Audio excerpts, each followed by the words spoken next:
Muy buenas familia, en este vídeo vamos a ver si recomendamos usar proteína en polvo, el suplemento, para complementar la preparación física y la nutrición dentro de las pruebas físicas a la oposición a Policía Nacional o no. Al final de este vídeo también te voy a poner unos deberes muy concretos para que hagas un cálculo aproximado de las proteínas que consumes a diario y veas si realmente te puede salir rentable o no. Esto lo vamos a hacer analizando el Position Stand de la Sociedad Internacional de Nutrición Deportiva. El Position Stand ya hemos visto en otros vídeos que tengo en este canal de la creatina, de la beta-alanina, que es ese tipo de publicaciones científicas realizadas por un comité de expertos donde lo que buscan es dejar por escrito las recomendaciones prácticas en base a la última evidencia científica sobre un tema importante. En otros vídeos que te voy a dejar por aquí era la creatina o la beta-alanina. En el caso del vídeo de hoy, el tema importante es la ingesta de proteína y si suplementar o no. Y son artículos que al final tienen un peso y una autoridad muy grande, tanto en la comunidad científica, en la comunidad más teórica, como en la comunidad de la nutrición deportiva más práctica. Y que vamos a tener en cuenta, obviamente, para la realización de este vídeo. Vamos a ver de forma muy rápida los puntos clave que debería cumplir tu alimentación respecto al consumo de proteína. Estos puntos son muchos de los tratados en el Position Stand de la ISSN, pero no todos. Ya va a quedar un vídeo suficientemente largo analizando los puntos más importantes y no os quiero aburrir. Vamos a ver los puntos que yo, como entrenador de futuros policías, considero que más os pueden interesar, pero aún así te voy a dejar el enlace en la descripción del vídeo al artículo, porque es de acceso libre. Si quieres ver todos los puntos que no vamos a tratar en este vídeo, pues tienes acceso libre a él.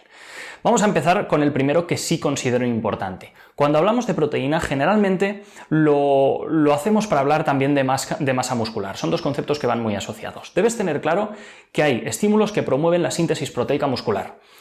Esto de la síntesis proteica muscular no es más que una palabra técnica para decir que tu cuerpo se pone a crear músculo. ¿Cuándo pasa esto? Cuando hacemos ejercicio, en concreto realizar un entrenamiento y más si es de fuerza, estimula la síntesis proteica muscular, o una ingesta de proteína también estimula la síntesis proteica muscular. Ambos lo hacen. Lo que se ha visto es que hay sinergias si los acercas un poco en el tiempo. No pasa nada si entrenas y al cabo de 2 horas comes, pero si hay una ingesta proteica cercana al entrenamiento, ya sea antes, después, durante, la síntesis proteica muscular se ve un poco mejorada.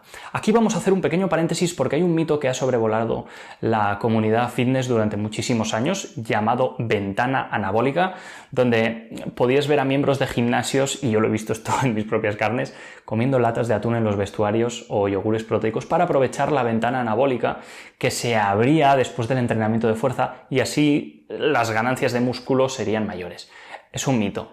¿Vale? Con que desayunes bien y a la media hora, 3/4, 1 hora o incluso 2 vayas a entrenar, ya no hace falta estar haciendo estas cosas. O si vas a entrenar en ayunas, con un café en el cuerpo, por ejemplo, si luego desayunas al cabo de media hora, 1 hora, no pasa nada. No has perdido ninguna ventana anabólica. No hace falta que te lleves el yogur proteico al vestuario. Lo que sí es interesante, como digo, es que esa comida esté cercana al entrenamiento. Hora y media, 2 horas antes o después. Y además que tenga un buen aporte proteico, esa comida. En el punto 3 veremos la cantidad de proteínas recomendada cada vez que comemos, pero con que esté cercana y tenga proteína ya te vale. Para construir o mantener masa muscular, que es el objetivo del 99% de personas que están viendo este vídeo, incluyéndote a ti, hay un pequeño porcentaje de opositores que sí que debería perder algo de masa muscular, pero eso generalmente no es el objetivo de la mayoría de opositores. Se considera suficiente un consumo diario de entre 1,4 y 2 gramos por kilo de peso corporal al día. Coges tu peso corporal, lo multiplicas por 1,4 y ese es el mínimo de gramos de proteína que deberías estar consumiendo a diario. El número que te salga es interesante tenerlo en cuenta, tenerlo en mente, porque va a ser un número importante a la hora de decidir si suplementarnos o no. Vamos a poner 2 ejemplos. Una persona que pesa 60 kilos y otra persona que pesa 80. Hemos dicho que el rango es de 1,4 a 2. Para ellas el 1,4 es 84 y 112 y el 2 es 120 y 160. Estos son los abanicos para estas dos personas. Si pesas 60 deberías estar consumiendo entre 84 y 112 gramos de proteína al día y la de 80 esto. Consumiendo menos proteína que el número superior, que es el mínimo, es probable que no sintetices la misma cantidad de proteína muscular. Y más no es necesario que te vayas a consumir más porque no se han visto beneficios. Y consumir más proteína puede hacer que desplaces alimentos interesantes como, por ejemplo, los vegetales integrales, que son los menos consumidos por los españoles de media y los más saludables y los que siempre deberíamos priorizar. Aspecto importante para todos esos opositores, todas esas opositoras que me estén viendo, que tengan un porcentaje elevado de tejido graso, que tengan una mala composición corporal.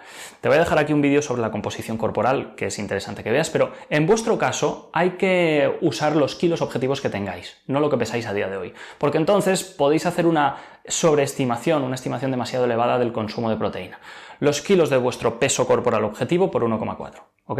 En lugar de vuestro peso corporal actual. Las recomendaciones sobre la cantidad de proteína por toma, esto que habíamos dicho en el punto 1, que hacen que se maximice la síntesis proteica muscular, las recomendaciones sobre esto no acaban de ser muy claras. La recomendación general es que como mínimo en cada comida haya entre 20 y 40 gramos de proteína, porque parece ser que la síntesis proteica muscular se estimula más cuando ingerimos esas cantidades a que cuando ingerimos, por ejemplo, solo 10 gramos por comida. Así que para ir bien servido, entre 20 y 40 gramos por toma sería lo interesante. Por ejemplo, si vas a sentarte a desayunar o a comer o a merendar o a cenar, y en caso de que te pongas a contar los gramos de proteína de cada una de estas comidas, si ves que solo vas a ingerir en esa comida 10 gramos de proteína, sería interesante que buscaras meter 10 gramos más de alguna forma.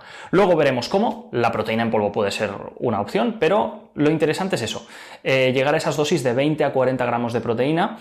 Y también otra cosa que se ha visto es que lo ideal es que deben estar distribuidas a lo largo del día, separadas entre ellas más o menos entre 3 y 4 horas. Este también creo que es un punto muy orientado al culturismo, donde se pueden tomar el lujo de montar su día alrededor de los entrenamientos y de las comidas. Mi recomendación a vosotros opositores es que comáis cuando tengáis hambre.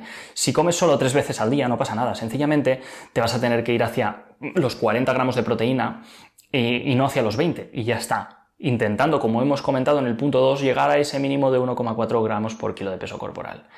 ¿Que eres más de desayuno, comida, merienda, cena y recena? Entonces, si metes un poco de proteína en cada una de ellas y las separas 3-4 horas, estarás optimizando tu síntesis proteica muscular y te tendrás que ir más a los 20 gramos por toma que a los 40 para tampoco pasarte. Fíjate o piensa que 3 comidas con 40 gramos de proteína en cada una ya son 120, que es el umbral máximo necesario para la persona de 60 kilos que hemos puesto antes y más del mínimo para la de 80 kilos. Aún así, parece sencillo, el cálculo es fácil, pero meter 40 gramos de proteína en una comida, dependiendo de qué selección de alimentos hagas, va a ser complicado. Y 5 y último punto que vamos a comentar en este vídeo. La ISSN dice que, abro comillas, lo voy a poner textual y voy a poner aquí una imagen, es posible que individuos físicamente activos obtengan sus requerimientos proteicos diarios mediante el consumo de alimentos integrales, pero la suplementación es una vía práctica para asegurar una adecuada cantidad y calidad de proteína, minimizando la ingesta calórica, particularmente para atletas que hagan volúmenes de entrenamiento elevados. Obviamente los opositores no sois esa clase de atletas que hacen volúmenes de entrenamiento elevados, pero sí es verdad que la primera parte de la frase se os puede aplicar. Sí es verdad que la suplementación puede ayudaros en algunas situaciones. ¿Cuáles? Cuando alguno de los puntos anteriores que hemos comentado no los puedas cumplir. Vamos ahora con la recomendación práctica, los deberes que te pongo para que sepas si te irá bien suplementarte de proteína en polvo o no. Debes hacer un poco de análisis de si estás cumpliendo todo lo que hemos dicho o si hay algo que cojea. Durante 2 o 3 días deberías pesar esos alimentos que sean ricos en proteína. Los pesas en seco, buscas por internet su contenido en proteína y calculas usando una regla de 3 los gramos de proteína que estás ingiriendo en cada uno de estos alimentos ricos en proteína. O directamente los pones en una aplicación rollo MyFitnessPal, Fat Secret, cualquiera que te permita introducir alimentos te dirá también cuántos gramos de proteína lleva. Esto lo haces solamente durante 2 o 3 días, ¿vale? Porque si no te vas a volver loco, te vas a volver loca. Una vez tengas los 2 o 3 días introducidos, haces la suma de gramos cada día y miras si ese consumo diario de proteína entra dentro del abanico de 1,5 a 2 gramos por kilo de peso corporal, en tu caso, con tu peso corporal. De esta forma sabrás si tú, ya sin darte cuenta, de forma espontánea, ya consumes la proteína adecuada o no. Los españoles de media consumimos más de 1,25 gramos por kilo de peso corporal. Por lo tanto, es probable que llegues o que te quedes a poco de esa recomendación de 1,4 gramos por kilo de peso corporal. Pero tienes que introducir esos 2-3 días en alguna aplicación o contarlo porque puede ser que seas un español que consume más que la media. Una vez tienes el cálculo hecho, valoras.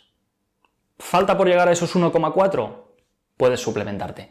¿Que ya llegas? Pues igual no es útil que destines dinero a ese suplemento. Pero espera que hay más situaciones. Por ejemplo, llegas al consumo de 1,4 gramos por kilo de peso corporal, pero Como hemos dicho que interesa que el entrenamiento y la proteína estén cerca, si entrenas lejos de cualquier comida, porque por ejemplo entrenas a primera hora y en ayunas, y hasta media mañana no comes nada, pues entonces puede ser útil un batido, antes, durante o después del entrenamiento. Como digo, aunque ya llegues a ese 1,4 gramos por kilo de peso diarios, porque te puedes ir hasta los 2, tienes margen.